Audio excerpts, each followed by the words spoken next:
네, 안녕하세요. 강프로입니다. 자, 이번 영상에서는 주성 엔지니어링에 대해서 분석해 보도록 할 텐데, 주성 엔지니어링이 오늘 4%대 강세를 보이고 있습니다. 자, 그래서 오늘 반도체 종목들이 대부분 약세를 보여요. 그리고 약세폭이 꽤 큽니다. 물론 대형 주군에서는 크게 약세를 보이는 상황이 발생하지 않고 있지만, 제가 이야기를 드리고자 하는 내용은 한 가지 내용입니다. 오늘 내용의 핵심이기도 한데, 한미반도체와 같은 반도체 장비주가 급락을 하고 있는 과정에서 주성 엔지니어링은 왜 4%나 되는 강세를 보이고 있을까요? 그리고 이것과 그쵸? 삼성전자와 그리고 하이닉스와의 관계는 어떻게 잡아야 되는지, 이런 부분을 제가 디테일하게 이야기를 드리도록 할 테니까, 자, 영상을 시청하시기 전에 구독과 좋아요 부탁드리고요. 그리고 무엇보다 중요한 내용은 이해가 안 되는 부분이 있죠. 그러면 댓글로 남겨주시면 제가 내용을 확인해서 다음 영상에 참고해서 내용을 올려드리도록 하겠습니다. 자, 시작하겠습니다. 자, 오늘 주성 엔지니어링이 4%대 강세를 보입니다. 그런데 시장을 보잖아요. 코스닥이 1.6% 하락세를 보이고 있어요. 내용 한번 확인해 볼게요. 자, 이렇게 볼 수 있는데, 오늘 코스피는 보합권, 그쵸? 코스닥은 1.6%. 근데 코스닥이 하락할 때는 뭘 봐야 되죠? 2차 전지가 어느 정도 하락하는지를 봐야 되죠. 그러면 이 내용을 보면 됩니다. 에코프로, 그쵸? 소폭 상승 중. 그렇죠. 근데 에코프로 BM은 어떻게 됩니까? 2%대 하락 중. 에코프로는 상승, 에코프로 BM은 하락. 그러면 코스닥에 에코프로가 미치는 영향이 그렇게 크지 않다. 그렇다는 건 포스코 퓨처엔과 포스코 홀딩스 같은 종목도 그렇게 큰 등락을 보이고 있지 않다. 그렇죠? 이렇게 볼 수 있습니다. 이쪽에 이 주도하는 종목은 에코프로이기 때문에 에코프로에 대한 움직임을 체크했을 때, 그렇죠? 2차 전지에 대한 전체적인 움직임을 파악할 수 있는데, 코스닥이 오늘 왜 이렇게 빠지느냐? 이 내용 때문입니다. 한미반도체는 보세요. 58,900원까지 내렸습니다. 그리고 오늘 11%대 급락 구간을 거치고 있습니다. 일단 이 구간은 매수 구간으로 보는 게 맞고요. 그리고 무엇보다 매수 구간으로 보는 근거는 삼성전자와 하이닉스가 탄탄하기 때문이고요. 삼성전자와 하이닉스가 탄탄하는 그 최종적인 관점은 실적 개선이 나올 때까지입니다. 근데 지금 하이닉스 실적이 어때요? 적자입니다. 그쵸? 적자를 매수할 때가 있고, 적자 구간에 매도해야 되는 경우가 있는 게 아니라 적자 전에 당연히 매도를 해야겠죠. 자, 그래서 주가는 실적 대비해서 선반영한다는 걸 알아야 돼요. 이게 무슨 얘기냐면, SK 하이닉스 같은 경우에 장기 차트를 한번 볼 필요가 있는데, 자, 요 내용입니다. 21년도에 15만원 고가를 찍고 쭉 주가가 빠졌습니다. 그쵸? 한 30% 이상 빠졌는데 9만원까지 빠졌으니까 하락폭이 요렇게 37% 정도의 하락 구간이 발생했습니다. 거의 반토막이죠. 하이닉스가 반토막 가까이 났다는 건 시장이 굉장히 안 좋았다는 것을 의미를 하는데, 21년도 시장은 크게 오르지도 않고 크게 내리지도 않는 그런 상황이었어요. 물론 코스닥에서는 강세 종목이 있었기 때문에 그 부분에 따라서 강세 구간을 거친 종목이 있기는 하지만, 하이닉스와 삼성전자는 내용 자체가 안 좋았다는 겁니다. 그러면 우리가 이걸 어떻게 해석을 해야 되나요? 이때 실적이 안 좋았겠죠? 이렇게 보시겠지만 실제 21년도의 실적을 보면요, 이런 내용이라는 거죠. 20년도 대비해서, 그쵸? 20년도에 5조 원의 이익이 났는데 21년도에는 얼마입니까? 12조 4천억의 이익을 냈다. 자, 그렇다는 건 주가가 먼저 올라가면서 선반영을 시키고, 그쵸? 실적은 계속해서 좋아지는 움직임이 나왔는데도 불구하고 추가적으로 올라갈 수 없는 내용이, 그쵸? 계속해서 발생을 하니까 경기에 대한 압박이겠죠. 인플레이션에 대한 문제나 앞으로 금리가 높아질 수 있을 것이라는 것에 대한 문제가 계속해서 이 압박을 시키니까 주가가 계속해서 하락해서 37%의 하락률을 기록을 한 겁니다. 근데 생각해 보세요. 선반영이라는 이유가 없으면 주가가 이렇게 하락할 수 있을까요? 그럼 선반영이라는 이유가 없으면 올라갈 때 이렇게 올라갈 수 있을까요? 그렇죠? 선반영이 있기 때문에 초과 시세가 발생하고, 초과 시세가 발생하니까 오버슈팅 구간이 발생하고, 오버슈팅 구간이 있기 때문에 급락 구간이 발생하는 겁니다. 그러면 급락 구간을 활용했을 때 우리는 뭘 할 수 있어요? 매수를 할 수 있고요. 그 매수 구간에서 신고가 구간이 언제부터 발생했는지를 찾는다면, 오늘, 그쵸? 반도체 종목이 급락하는데도 주성 엔지니어링의 가격대를 내가 체크해 갈 수 있다는 겁니다. 그래서 이 내용을 한번 보여드릴게요. 주성 엔지니어링을 저는 언제 매수를 했느냐? 오늘 11월 13일이죠. 여긴 강프로의 무료 소통방인데, 자, 주성 엔지니어링 33,500원까지 여유 있게 매수. 언제입니까? 9시 7분 11월 13일. 이때 당시 가격이 주성 엔지니어링 33,000원대의 가격입니다. 가격 한번 확인해 볼게요. 자, 지금 34,000원. 그리고 오늘 반도체 장비주인 한미 반도체를 한번 보겠습니다. 11%가 빠지고 있죠. 자, 그럼 주성 엔지니어링의 실적이 좋겠죠? 라고 보시는 분들이 있을 것 같아서 제가 실적 관련해서 이야기를 드리면, 그쵸? 좋은 게 아니죠. 실적 관련해서 이야기를 드리면, 자, 보세요. 적자를 면한 실적이 나오기는 했지만 그렇게 좋다고는 볼 수가 없습니다. 그렇다는 건 지금 주성 엔지니어링을 포함해서 그쵸, 한미반도체도 그렇고 가장 핵심적으로 봐야 될 게 뭐라는 거예요? 가격이라는 겁니다. 가격.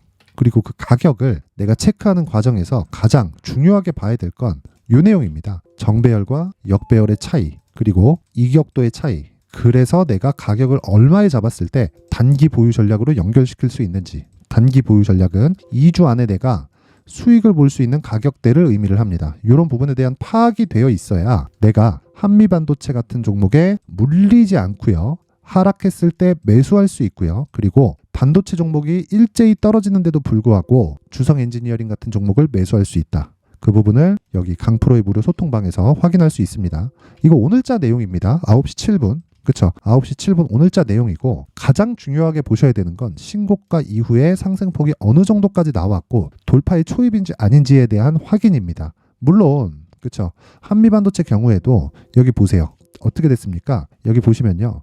고가 돌파하는 상황이 나왔고 신고가의 초입이라고 볼 수가 있긴 하겠지만 저가 구간을 보면 이런 상황이 발생했다는 거예요. 10,000원에서 60,000원까지. 자, 그러면 강프로가 어느 정도의 공략을 했는지 봐야겠죠. 한미반도체 같은 경우에. 자, 보세요. 제가 원래 ISC를 처음 매수했습니다. 왜? 지금처럼 그렇죠. 한미반도체가 먼저 치고 달리다 보니까 이격이 컸거든요. 그래서 이격을 조절하는 과정에서 ISC로 완만한 수익을 거뒀습니다. 5월 25일 날에. 그렇죠. 매매 ISC 49,800원 매수 비중 20%. 그렇죠. 여기서 큰 수익을 보지는 못했지만 그리고 나서 제가 한미반도체로 이동을 했습니다. 그 구간이 6월 2일인가 아마 그럴 거예요. 자, ISC 매도했죠. 6월 2일 날. 그리고 나서 한미반도체로 이동 24,000원에 매수하겠다. 그쵸? 요 내용이 있고 이때 25,650원이었습니다. 그쵸? 요 날 정확하게 빠지면서 추가적으로 체결이 됐다. 근데 제가 이야기를 드리고자 하는 건요. 이런 과정에서 내가 어떻게 매수를 해야 되는지 오늘까지도 그런 부분이 이어진다는 거예요. 주성 엔지니어링, 그쵸? 한미반도체가 급락하는 과정에서 주성 엔지니어링으로 이동을 해서 추가적으로 시세가 발생한다. 물론 반도체 같은 종목은 그쵸? 한두 번에 내가 매매를 끝내거나 그럴 수 있는 종목이 아닙니다. 왜 그러냐면 삼성전자와 하이닉스의 실적을 계속해서 체크를 해야 되기 때문에 그렇고요. 여기서 가장 중요한 건 신고가 초입 그리고 정배열 초입이 어느 구간에 있고 그리고 정배열 초입 과정에서 내가 매수하는 가격을 어떻게 잡을 건지. 그렇죠? 그 내용이 가장 중요한데 그 내용은 다시 말씀드리지만 단기 보유 전략이 가장 중요하고요. 그리고 이 단기 보유 전략은 가격을 기준해서 변동된다고 보시면 됩니다. 왜? 시작점이 변동되니까. 가격이 허락했을 때 매수하는 거예요. 그렇죠? 그래서 지금 34,000원까지 올라와 있는 이 구간에서 내가 어떻게 디테일한 가격을 잡아서 단기 2주 안에 나올 수 있는 가격대를 잡는지. 자, 이 내용을요. 제가 영상에서 이야기를 드릴 수도 있지만 영상이 너무 길어질 수도 있기 때문에 여기 19페이지에 걸쳐서 준비를 해왔으니까 영상 상단에 있는 전화번호로 숫자 3이라고 문자를 보내주시는 분들에 한해서만 제가 주성 엔지니어링의 가격과 단기 보유 전략을 공유해 드리도록 할 테니까 시청해 주시는 모든 분들이 상단의 전화번호 확인해서 숫자 3이라고 문자 보내시면 제가 한 분도 빠짐없이 주성 엔지니어링의 가격과 단기 보유 전략을 공유해 드리도록 하겠습니다. 자, 근데 이 추적하는 과정에서 시간이 걸리고요. 무엇보다 실시간 내용이 필요합니다. 그래서 내가 멘탈이 안 잡히거나 매매하는 과정에서 조금 스트레스를 너무 많이 받는다. 이런 분들이 있을 수 있기 때문에 그런 분들은 자, 주저하지 마시고 강프로의 무료 소통방으로 들어오시면 됩니다. 돈 안 받아요. 돈 안 받고 자, 여기서 계속해서 주성 엔지니어링과 같은 종목을 매매를 이어가고 있고요. 그리고 장 초반에는 하루하루 단타할 수 있는 종목이 지속적으로 발생을 합니다. 자, 내용 한번 확인해 보면 칩셋 미디어 보면 이 내용이죠. 보이시죠? 칩셋 미디어. 자, 시가 5.8%. 자, 반도체가 급락하는 과정에서 같은 반도체 종목이라고 볼 수 없지만 반도체 종목인 칩셋 미디어는 상승 출발해서 18%까지 상승세를 키웠습니다. 그리고 지금은 쭉 빠져 내려온 그런 상황인데 이걸 어떻게 해석을 해야 되냐면요. 고가를 정확하게 잡을 수는 없어요. 그리고 오늘 무상증자 권리락이 있는 날이기 때문에 고가를 정확하게 잡을 수는 없어도 내가 고가에서 3%, 4%씩 음봉을 확인하고 매도했을 때도 5% 이상의 수익 구간이 남아있는 가격대라는 거죠. 그러면 내가 충분히 단타로 활용을 할 수가 있습니다. 이런 부분이 쌓였을 때 심리가 안정이 될 수 있고요. 그리고 심리를 안정시키는 방법은 수익을 내는 것 말고는 없습니다. 없어요.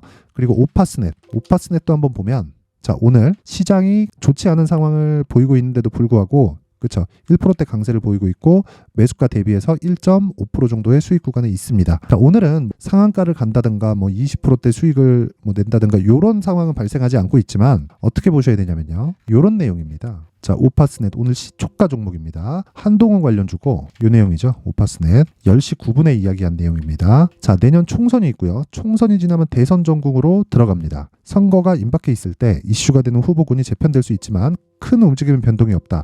선거 스케줄에 관련된 이야기고요. 그리고 정치 테마는 선거 일정 중 대선을 앞두고 스케줄에 맞춰 포트폴리오를 구성해야 된다. 정치 테마만의 포트폴리오가 필요하다는 내용이고 그 첫 번째 단계가 오파스넷이에요. 오파스넷. 그쵸? 이거 잊지 마시고요. 그래서 오늘 첫 번째 매수 구간이 왔다고 보시면 되겠고요. 무엇보다 시초가에 나가는 건 모두 다 단기로 끊어간다. 그래서 2주 안에 내가 수익을 전환시킬 수 있는 가격대를 지속적으로 이런 식으로 추적해가는 과정이 필요하다는 겁니다. 여기서 상한가잖아요. 그럼 보유. 그리고 이쪽으로 수급이 몰리기 시작하면 민주당 쪽도 계속해서 반격이 나오고 후보가 나오고 이런 상황이 벌어지기 때문에 우리는 이 구간에서 포트폴리오를 구성했을 때 어떻게 해요? 계속해서 우리가 추적 관찰해 갈 수 있는 겁니다. 뭐를? 국힘에서 한동훈 관련주 그리고 다른 후보군들과 그리고 민주당 쪽에서 나오는 후보군들 뭐 정치적인 뭐 뭔가 성향 이런 거 잘 모르겠고요. 저는 그냥 저만 돈 벌면 그게 끝입니다. 끝. 그쵸? 그게 애국이라고 생각합니다. 자, AP 위성도 보면 자, 요 내용 보세요. 시가 4.7% 그리고 고가 14.75% 그쵸? 장중에 내가 2, 3% 고가에서 하락하는 구간이 나오더라도 고가 구간 무시하고 간다면 그쵸? 고가 그냥 무시하는 거예요. 고가 어차피 못 잡아요. 고가를 내가 잡았다? 운이 좋은 겁니다. 그쵸? 그래서 고가 무시하고 봤을 때 5% 이상의 수익 구간을 내가 충분히 잡아낼 수 있고요. 이런 내용을 모두 다 신고가를 이해했을 때 가능해진다. 자, 그래서 내가 멘탈이 안 잡히시는 이 분들이 있다. 그런다면 강프로의 무료 소통방으로 들어오세요. 제가 딱 오늘까지만 입장을 받도록 할 테니까 상단에 있는 전화번호로 참여라고 문자를 보내주시는 분들에 한해서만 제가 강프로의 무료 소통방 입장 링크를 공유해 드리도록 하겠습니다. 다시 한번 말씀드립니다. 주식시장에서 가장 중요한 건 가격입니다. 가격이고 그건 주성 엔지니어링도 다르지 않고 주성 엔지니어링이 오늘 4%, 5%씩 급등 구간을 보이고 있는데 다른 반도체 종목들은 하락한다. 이건 신고가에 대한 이해가 다각도로 이루어져야 된다는 거고요. 이런 이해를 하려면 여기 요 내용 주성 엔지니어링의 가격과 단기 보유 전략이 필요하고요. 영상에서는 이야기를 너무 길어질 것 같아서 제가 패스하고 그쵸? 내용으로 준비를 했으니까 상단에 있는 번호로 숫자 3이라고 문자 보내시면 되고요. 무엇보다 중요한 내용 있죠? 이 가격을 토대로 실시간으로 내가 단기 매매를 하고 싶다 하시는 분들은 여기 무료 소통방으로 입장을 하시면 됩니다. 지금 488분이서 함께하고 있고 딱 오늘까지만 입장을 받도록 할 테니까 상단에 있는 전화번호로 참여라고 문자를 보내주시는 분들에 한해서만 제가 입장 링크를 공유해 드리도록 하겠습니다. 딱 오늘까지만 받을 거고요. 무엇보다 중요한 내용 있죠? 주성 엔지니어링은 이제 시작입니다. 그리고 반도체가 망가지는 날은 하이닉스의 실적이 개선될 때까지다. 그게 언제 될지는 가격이 결정할 겁니다. 가격에 대한 디테일한 부분 제가 계속 영상으로 업로드를 해드리도록 하겠습니다. 항상 시청해 주셔서 감사드리고요. 무엇보다 모든 분들이 성공 투자하셨으면 좋겠습니다. 자, 이제 23년도 다 끝나가지만 매매를 하시면서 스트레스를 받으시는 분들이 있을 수 있습니다. 시장이 항상 그렇긴 하지만 그래도 제 구독자분들과 시청해주시는 분들을 위해서 앞으로 차기 주도주가 될 수 있는 대시세 종목을 준비를 해왔습니다. 단타나 짧은 수익만을 쫓다 보면요, 잦은 손절로 계좌가 망가지는 건 순식간이고요. 그만큼 수익하고는 거리가 멀어지겠죠. 장기간 유지하기가 어렵기 때문입니다. 결과적으로 주식시장에서 돈을 벌기 위해서는요, 어떤 계기를 만들어야 되는데 그 계기는 한 종목에 비중을 실어서요, 수익을 보는 것 말고는 없습니다. 쓸데없이 잦은 매매를 하지 말라는 이야기고요. 그리고 한 종목에 비중을 실을 수 있어야 된다는 겁니다. 그런데 이 비중을 실는 과정에서 성장 산업군에 대한 이해가 필요하다는 겁니다. 이 부분을 반드시 기억을 하셔야 돼요. 자, 이런 성장 산업에 대한 구조와 제가 앞서 말씀드렸던 신고가 그리고 선반영 구조에 대해서 이해를 했을 때 이런 매매를 할 수 있게 됩니다. 2월 7일 강프로의 대시세 종목으로 에코프로 매수가는 17만원 이에서 진행이 됐고요. 그리고 목표가는 50만원부터 자율 매도 구간으로 잡았죠. 예상 수익 범위가 200% 이상으로 되어 있는데 신고가 이후에 선반영 평균치가 200% 이상이기 때문에 그렇습니다. 자, 그런데 에코프로가 2차전지 양극재 기업이죠.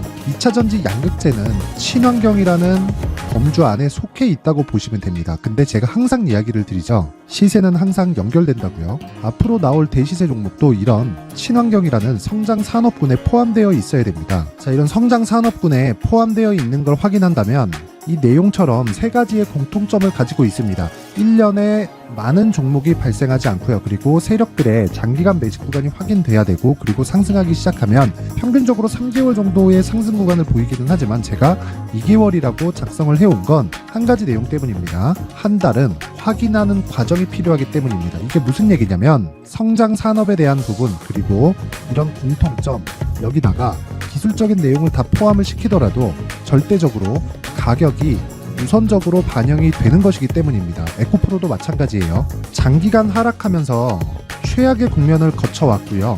이 구간에서 먼저 하락을 했다는 건 앞서 말씀드렸던 내용처럼 고가에 대한 부분이 아니라 저가, 즉 나쁜 부분을 반영한 이후에 신고가를 발생을 시켰다는 건 앞으로 좋을 부분을 반영이 되고 있다는 거죠. 그런데 본격적인 시세는 신고가 이후라고 말씀을 드렸고, 지금은 매물 소화 과정을 보내고 있습니다. 앞서 말씀드린 대로 가격 먼저 분석을 끝냈죠. 그리고 나서는 정부 정책의 방향과 맞는지를 체크를 해야 되는 겁니다. 2023년 대시세 종목인 에코프로도요, 정부 정책의 방향에 맞는 종목이라고 볼 수 있겠죠. 물론 이런 종목들도요, 신고가 이후에 시세를 낸다는 건 반드시 기억하고 있어야 됩니다. 자, 이런 내용을 토대로 23년 상반기 에코프로와 같은 대시세 종목을 준비를 해왔습니다. 자, 하반기 대시세 종목은 영상 상단의 전화번호로 대시세라고 문자를 보내주시는 분들에 한해서만 공유해드리도록 할 테니까 영상 상단의 전화번호 확인해서 하반기 대시세 종목으로 큰 수익 내셨으면 좋겠습니다.